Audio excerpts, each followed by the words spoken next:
Well, welcome to this first Late Line presidential barbecue. Great to have you all here.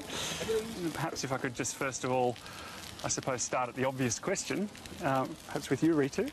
Who are you going to be voting for? So I'm Ritu, and I'm from Charlotte, North Carolina, and I'm a pro-Hillary supporter. I was pro-Bernie, but now that he's out of the race, I'm very pro-Hillary. Okay, thanks, Ritu. My name's Caitlin, and I'm from Granville, Ohio, and I'll be voting for Hillary. But it's as much anti-Trump as it is pro-Hillary. Okay, great. My name is Cardwell. I'm from Southern California, and I'm going to be voting for Donald Trump. Great to have a Californian Trump supporter. I didn't know that existed. It's man, I'm all over the board.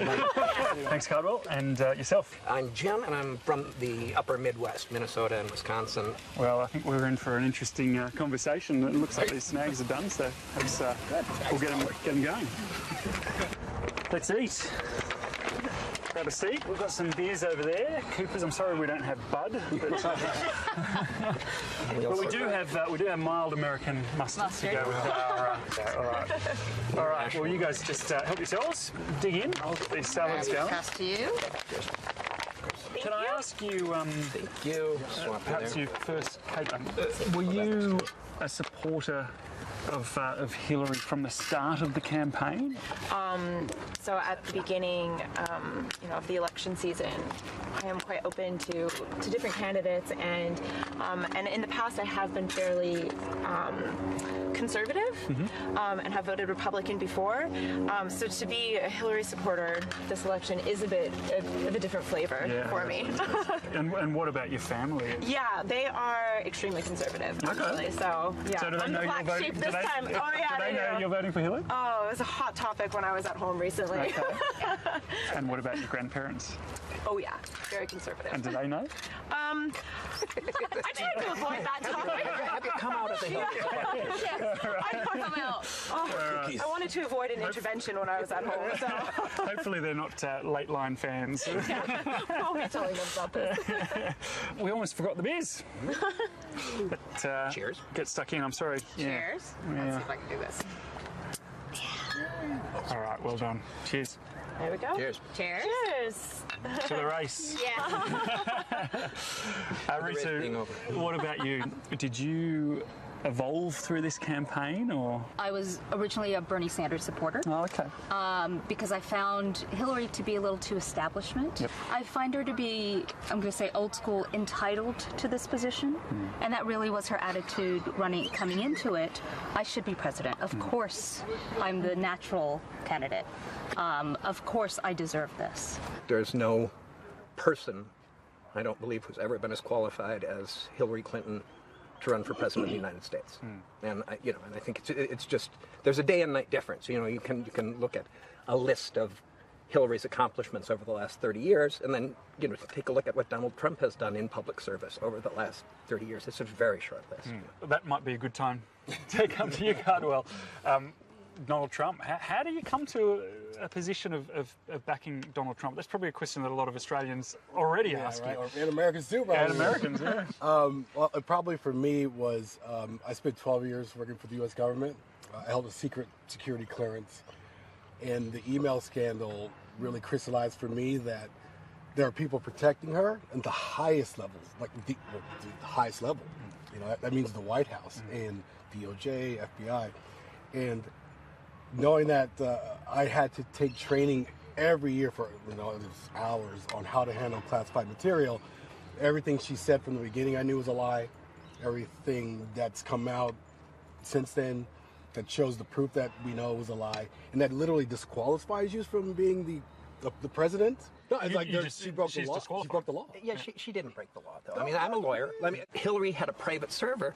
She deleted emails that were identified as personal emails, and that is a giant scandal. And it sort of follows a pattern. Whenever something happens with Hillary Clinton, there is an effort to paint it as a scandal. And it's done again and again and again. So people will say, well, yeah, she wasn't convicted of anything, but there's so much out there. So I don't Who's painting it?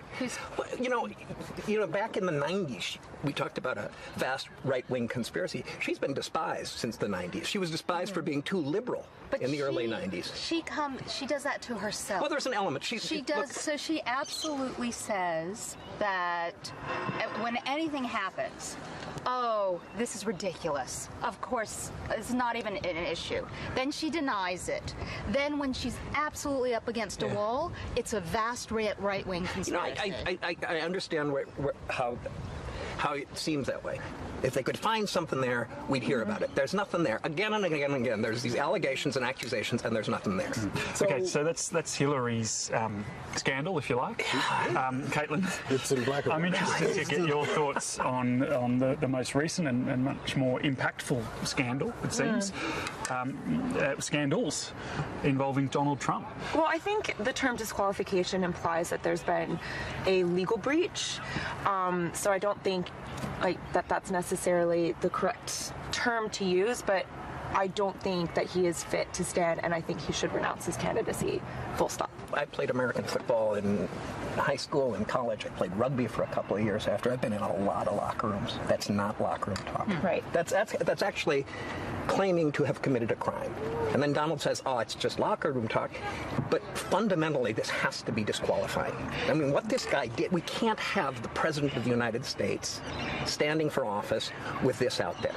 You know, When you have that conversation, you think, who's Hillary Clinton's husband? And what did he do, like, in the sanctity of the Oval Office, man? Holy shnikey. He fooled around with an intern. Wow. Yep, But an there was adult. And there was a consensual fooling around with an intern. Okay, then the other, like the women who happen to be at the debate It's not a gray line. So, Exactly. And this is a guy openly admitting, bragging about doing this. Yeah. Find me a tape of Bill Clinton doing that. Cardwell, obviously you don't condone the language that Trump used and the claims he's made and all the rest. So then for you, how do you sort of come to terms with supporting him in You have world leaders, i.e. the ex-president Bill Clinton, or if it's this French president or that head of that country, Italy, you know, is that guy fit to be president, you know, or leader of a country? Man, we're not electing angels and, you know, saints. But I was a Democrat up until a few years ago. So I voted for Clinton back in the day. What was that like for you making that transition from Democrat? I mean, you voted Obama. Obama 08, yep. and then but then soon, it just went the other way. Because I was like, holy cow, Bush got a black guy elected. I didn't think, call my parents like, did it just happen? That happened in your lifetime. Like, holy cow. But it wasn't too long where I was like, oh, man. But you see, he ran on the, hope and change. Like, your whole campaign was a slogan. And then we had the GFC, as they call it down here. And he came in and nobody still went to jail. What really interests me is how we've got to this point from hope in 2008 to what we've got now. Before 9/11, people would look at me and say, in the South, are you black or are you white? Because they didn't know what I was. Right? Yeah. What? No, and then I'd say, actually, I would go, well, I'm Indian. And they'd go, well, I'm part Cherokee myself. So it was more, they didn't know. Yeah. Post 9/11, there was a much more of a shift in terms of, oh, you're not American.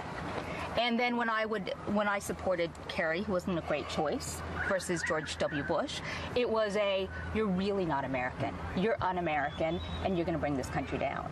And I feel like that's the sentiment for immigrants that is now still there, and it's gotten even worse with Trump. It's being allowed with Trump. It is a very heavy anti-immigrant, anti-Mexican. So I think and he's making it. Racism is now overt. Oh yeah. I would go back before 9/11. I think if you would go back to Richard Nixon and the Southern Strategy, in the 1968, there was a concerted decision to divide the country up and to get a core group of people that would provide enough votes to put him in office. And I think the Republican Party has consistently used dog whistles that appeal to racism and sexism and anti-immigrant stuff. But they haven't been overt about it. until now. The Democrats do that with the black vote? Because, man, talk about pandering. Well, you can call it. What do you mean by that? They count on that, the Democrats and the vote for the blacks vote for Democrats. I mean, they seriously count. Wisely so. Yeah, I mean, and I just say it with mom, and I'm just like, that you shouldn't be taken for granted like that. Do you think that, the sort of resentment in Washington, has that fed into people's support for Trump? Absolutely. I think that's been probably the biggest pedestal that he's been on with his campaign, or at least that's how it started. I think in the beginning, in the primaries, that was how he kind of generated this audience and these followers, was his touting these economic policies that that he's going to enact, and how he's going to literally make America greater. And you talk about resting on a slogan. Oh yeah, they work for Obama, man. I think what the undercurrent that I think most people aren't seeing is it's almost like why is Trump still here? Because I think there's a sea change, I think not only across America, but across the globe, that a lot of people are in denial about. They know that when somebody goes on TV and says, I created 15 million jobs, they're like, well, I'm in Canton, Ohio, and everybody I know is unemployed. And that's why Trump is still around. It's pretty clear what kind of a person he is. And he's been in the public eye for 7 years, and this stuff is just going to keep coming out, and he doesn't respond well to it. He's in a spiral. It's going down. A third of the Republican senators are not supporting the Republican candidate for president. Saying that Trump is so bad, it's not saying they love Hillary. He's not in the club. You think the Clintons were in the club? Because the Clintons were, let me take you back to 1990s. They're more in the club than Trump. In the 1990s, they were hated because these guys weren't in the club. These guys Bill Clinton came from Hope, Arkansas. He was absolutely not in the club. He was hated from the beginning. But he's in there now. Well, I'm trying to remember what but I think we're talking about Hillary Clinton and whether she's the establishment candidate too. And it's look, what she is a progressive liberal Democrat who is a politician, and so she's compromised on issues. Her stances have changed on a handful of issues. Look at her voting record. 90% of the time she voted with Bernie Sanders. Bernie Sanders does not think people should vote for Donald Trump. Not because Bernie's establishment, right? We're not saying Bernie's establishment. It's because she's the only credible candidate, and she is going to advance these issues that are important to us. She might be establishment, but that makes her qualified legitimately, not only nationally, but internationally. And I think that foreign policy is an extremely underrated issue for American voters. It seems that the system has changed. Looking forward, regardless of who wins, will American politics be the same again? I like to think not. Because I do think it needs a shakeup. I do think that there is, a really strong degree of legitimacy for the anti-establishment sentiment that's permeating through the U.S. right now. I don't think that it will be, overnight. I don't think it will be in this presidency necessarily. I think this is, as long as Hillary wins, I think this election could possibly have a silver lining. I'm just saying, I love this political cycle because I'm like the outside looking in. I may vote for Trump, but I'm looking at it because as ex-Democrat, as the black guy who, that guy's saying some crazy stuff, but you know what? Man, he might say some crazy stuff, but to me that doesn't matter. I think the worry is Donald Trump is a demagogue. This is an existential threat to the American political system. He's different. He's different than everybody else. That's why people... No, that's not good. Mussolini was... I mean, you get shifts, but shifts aren't always great. So, Rita, where do you think American politics is going after this election? So I think that the Republican Party has a deep split in it. And so it's going to be interesting to see how that recovers. And there's a split that people are very uneasy with. And that's what's happening. You're seeing the Republican Party going towards this. So I don't know that the GOP will be the same. But will the Democrats be the same way? I mean, those hardcore Bernie people, who they got burned. They did, but they're now pro-Hillary. How did they get burned? I think if Trump wins, all bets are off, Yeah. and everything is shaken up, and our country goes into an interesting stalemate. If Hillary wins, and I'm okay with this, it's back to establishment status quo, Incremental. where and it's going to be worked out for everybody the last 8 years. Much better. Much better than they But- want. Much but better would than a you- world run by Trump. yes. So We've only got a few more weeks to yes, we yeah. find out. So until then, hold on. Cheers, guys. We're in for a bumpy ride. Cheers. Glad you got here in Australia. Predicting the outcome of the US presidential election turned out to be not quite as easy as some thought. A few weeks ago, Lateline's David Lipson caught up with 4 expat Americans at an Aussie barbecue to see how they thought the result would pan out. I do. I have faith that she will win. I'm not quite sure by what margin. I don't think it will be a landslide. But yeah, I do think that she will win. Cardwell? I think Trump by like 55, 45, somewhere where it'll be enough where people are like surprised.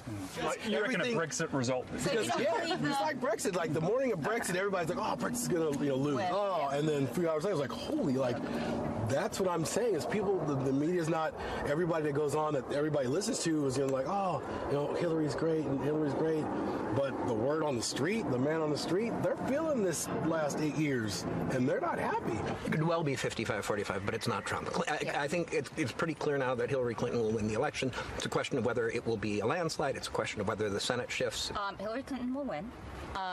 Depending on by how much margin is based on if Donald can control himself. Hold on. Cheers, guys. We're in for a bumpy ride. Cheers. Glad you got here in Australia. Well, welcome back to you all. Cardwell, first, let's let you bask in the glow of being right for a moment. Why did people vote Trump? Let's just be clear. I'm not a Republican or a Democrat. I'm a registered libertarian, so I was able to not follow the dogma of either party. So it's easier to see that what I said would happen. And like I previously mentioned, the man on the street, 8 years of Obama, they know that they were being lied to, and everything was a lot worse than things that they put on TV. Like the economy. The economy, exactly. So Ohio, like I said in the tape, the people in Ohio, they're feeling that Rust Belt, Pennsylvania, all up through there. They know the truth because they feel it every day with their health care bills, with their unemployment. So they were going to come out and make this about Obama's legacy, and it was a disaster. Jim, you were the complete opposite. How are you feeling today? Adlai Stevenson, when he lost to Dwight Eisenhower, quoted Abraham Lincoln as saying, it hurts too much to cry. It hurts too much to laugh, but I'm too big to cry. And You look like you're welling up at the moment. well, I got to tell you, there've been a lot of tears. I've tried not to, and as I mentioned before, I think I've moved on in my stages of grief to anger, and so I think a lot of people have, and there's going to be a focus now on how we address this. A couple things though. First of all, Cardwell predicted Donald Trump would win, and the man on the street was going to reject Hillary Clinton, and that was a referendum on Obama's legacy. Obama's at his highest approval ratings that he's been at since 2009. Hillary Clinton won more votes in America than Donald Trump did. So more Americans agreed with Hillary Clinton's view of what America was and where we were going than agreed with Donald Trump's view. But it was which Americans, wasn't it, Carla? Yep. You mentioned Ohio. Caitlin, you're from Ohio. I am. Why did Ohio flip from Democrat to Republican? Well, it's always been a swing state. So some years Republican, some years Democrat. So I think, though, if I can just look back at the months and weeks before the election, it's not incredibly surprising to me that Ohio went Republican. And I think that the biggest explanation for this is that it was the silent ones. So what weren't they picking up on? I think a lot of it, like Cardwell mentioned, was the economy. I think that Ohioans are affected by unemployment, and I think that was probably the biggest reason, and that's what I've heard. Ohio was always going to be close, and I think we've got to address the elephant in the room. We had an October surprise after we had our barbecue. We had the biggest of the October surprises. We did, but the one, John Podesta leaks. And the backbreaker was Comey's email to the Republican But chair. they resolved the email scandal before the election. If you look at the poll of the polls, at that she was up by 6 or 7 and moving up. After that, she dropped, and the poll of the polls were showing her at 1.7%, and that's well within the margin of error. When you talk polls, let's bring Ritu in here because we haven't had a chance to hear what Ritu has to say. So I actually think in terms of the poll, so I'm also from a swing state that was really closely watched, North Carolina. And I also think with the polls is they said this happened in Brexit, is a lot of people supported Brexit, but they didn't want to say so publicly. I think the same thing happened with Trump. A lot of people supported Trump, and especially people kind of, I'm going to say in more educated circles, people like that I worked with at my financial services company. I don't think you wanted to publicly say you voted for Trump. But when push came to shove, you pulled the ballot and you pulled it for Trump. Now, Ritu, at the barbecue, and I know you guys were talking a lot about how Donald Trump was going to lose, the Republicans would implode, but the reverse has happened. The Republicans have won the presidency, won Congress, both houses. Now, surely it's the Democrats who have to look hard and long at themselves. I actually think, though, with the Republican Party still, there's still a very uneasy segment about Trump and some of his policies, the racist policies, the misogynist policies, and that's why you've got internally within the party people like President Bush who have come out and say, look, I don't support Trump. So they still have a lot of soul searching to do because Trump is going to still be saying these very racist, misogynist things that establishment Republicans don't necessarily support. It's even broader than that too. It's not just the racism and the misogyny.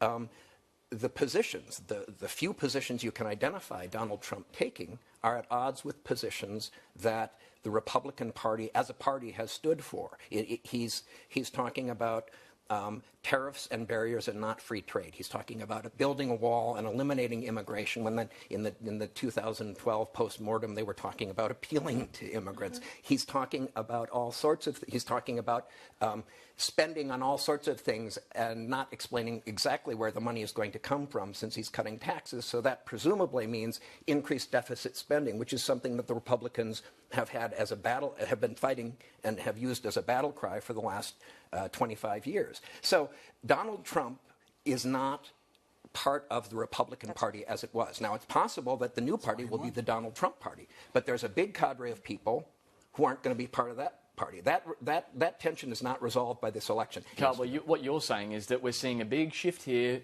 from establishment to anti-establishment. Yep. Like this is the election where we were able to see behind the curtain. We saw the wizard pulling the levers. Every day with the emails, we saw what Wasserman Schultz was saying, what they were all saying about Bernie, how they could stick the knife in, how we're going to get rid of this guy. If they would have ran Bernie, they would have won. They would have won. I said that. Bernie would have won because it would have been, I don't want the crazy guy. Well, he's sane. And he would have won, and maybe Bernie could have acquiesced with his movement, but those voters got screwed over, and Hillary lost. Let's just have a listen to Hillary from a grab from her concession speech where she spoke about gender issues, which have been a hot button issue. Let's take a look. We have still not shattered that highest and hardest glass ceiling, but someday someone will, and hopefully sooner than we might think right now.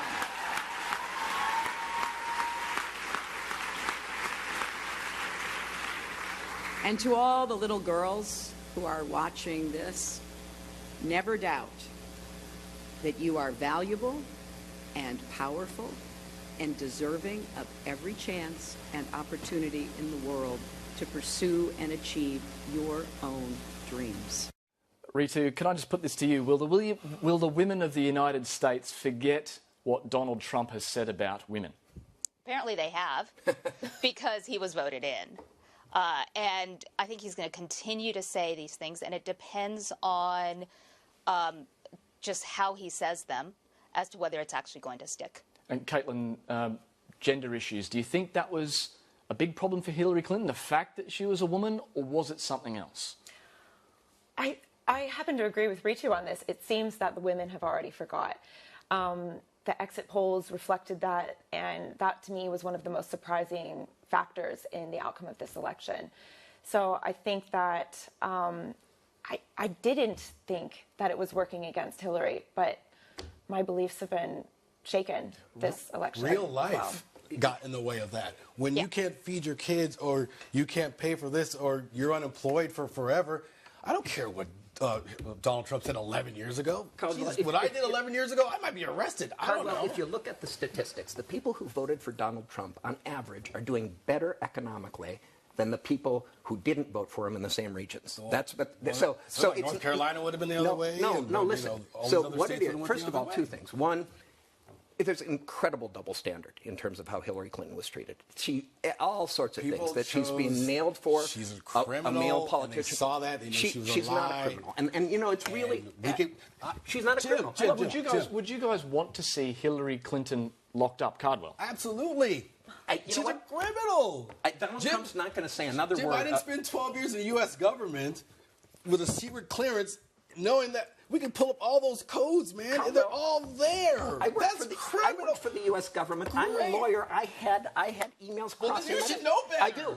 And when Comey, who sent the letter to Congress, said no reasonable prosecutor it's not his job to say that. Absolutely, not his job to say that. Not his job to send a letter 11 days before the election saying we're looking at more emails, and then 2 days before the election saying, oh, there's nothing more there. We go back to our original conclusions. The conclusions were Caldwell touching on. You think that made a game-changing difference for Hillary Clinton? Yeah, absolutely, absolutely. The timing of it it was. And there was this drumbeat that Caldwell appalling. Repeats out there, that she's a criminal, she's evil, and this came out from the FBI, from the director of the FBI, 11 days before, and people are there and they're on the fence making a decision, and this comes out, and it just devastated her. You watched the polls go like that. Well, why were the polls so wrong? They're sitting there going, why are the polls so wrong? Because you did the polls. But if you look at the polls, and where they were and where they went to. And then you look at the final result. The final result will be Hillary Clinton will win by, let's say, half a percentage point. Or like 90%, 90%, so 90%, reminding you, 90%, Hillary 90%. Clinton won. No, but those aren't polls. 90% is not the percentage of her victory. Her victory was down there at about 2% or 3% or 2.5%. And so what we find out is off by 2%. And 2%, I think, can be explained by people being ashamed. How about we park jailing Hillary Clinton for 1 second? Even more. I want to throw one last question to all of you, but first I want to hear from your new president-elect. I pledge to every citizen of our land that I will be president for all Americans, and this is so important to me.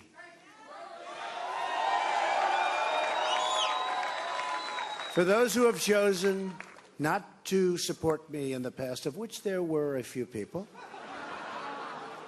I'm reaching out to you for your guidance and your help so that we can work together and unify our great country. So, can Donald Trump make America great again? Ritu? Absolutely not. He was told, and he was reading off the teleprompter. He cannot control himself. The only way he can make America great again is if he steps out of the way and lets Mike Pence actually rule, which is the rumors that is what's going to happen. But if he's in charge, he won't be able to control himself. Just quickly, guys, here, can Donald Trump make America great again? Well, heavens no, and it doesn't have to be made great again. It already is great, but it's going to be. We're going to be in a boatload of trouble over the next 4 years. That's the most presidential Donald Trump has sounded in 16 months, right there. And then Cardwell? 50-50. Well. Okay, we are out of time, but thank you so much for being on Late Line. Great to be here. Thanks. Thanks.